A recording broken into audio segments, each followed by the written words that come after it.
Today, Front Page welcomes you with greetings and presents a discussion on the topic of Bed Bath & Beyond files for bankruptcy protection after failed turnaround efforts.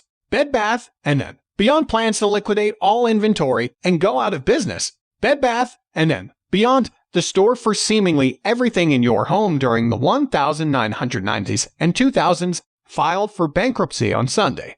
Thank you to all of our loyal customers. We have made the difficult decision to begin winding down our operations. A statement at the top of the company's website said Sunday morning. The company's 360 Bed Bath & Beyond locations, along with its 120 buybuy BABY stores, will remain open for now, as will websites.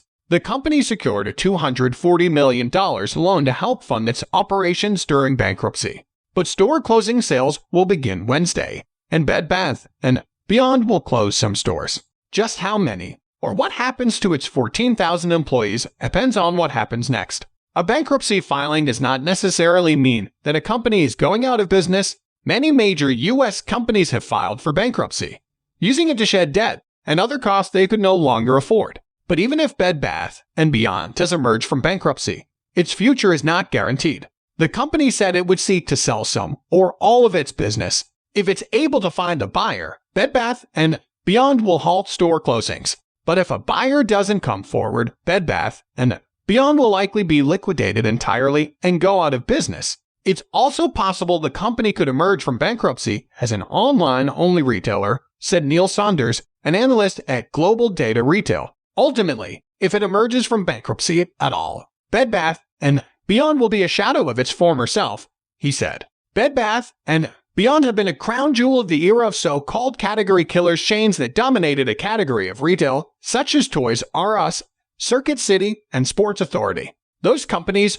too, ultimately filed for bankruptcy as shoppers turned away from huge specialty stores in favor of online options like Amazon. Bed Bath & Beyond became known for pots and pans, towels, and bedding stacked from the floor to the ceiling at its cavernous stores, and for its ubiquitous 20% off coupons. The blue and white coupons became something of a pop culture symbol, and millions of Americans wound up stashing them away in their cars, closets, and basements. The company said customers will have Sunday, Monday, and Tuesday to use their remaining 20% off coupons. The company will stop accepting them Wednesday. Instead, Bed Bath & Beyond expects to offer deep discounts on its products as part of its going out of business sales. The retailer attracted a broad range of customers by selling name brands at cut-rate prices. Brands coveted a spot on Bed Bath & Beyond shelves, knowing it would lead to big sales. Plus, the open store layout encouraged impulse buying. Shoppers would come in to buy new dishes and walk out with pillows, towels, and other items.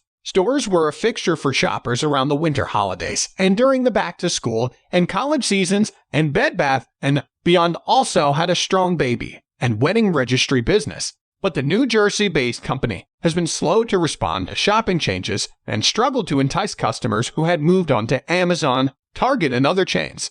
In its bankruptcy filing, Bed Bath & Beyond said it had $5.2 billion in debt and assets of just $4.4 billion. It secured $240 million in financing Sunday to stay afloat just long enough to close its stores and wind down its operations. The company encouraged shoppers to seek out its discounted merchandise later this week. Items purchased before Wednesday can be returned until May 24, but all sales after Wednesday will be final. The store will stop accepting gift cards on May 8. Scramble to avoid bankruptcy. Bed Bath & Beyond BBBY has been teetering on the brink of bankruptcy for months. In February, it was able to stave off bankruptcy by completing a complex stock offering that gave it both an immediate injection of cash and a pledge for more funding in the future to pay down its debt. That offering was backed by private equity group Hudson Bay Capital. But Bed Bath & Beyond last month said it terminated the deal with Hudson Bay Capital for future funding and was turning to the public market to try to raise funds. The company has also been shrinking to save money. It said earlier this year it would close around 400 locations, but would keep open profitable stores in key markets. And the company tried to save money by not paying severance to some laid-off workers at closing stores. Bed Bath & Beyond laid off 1,295 workers in New Jersey this month,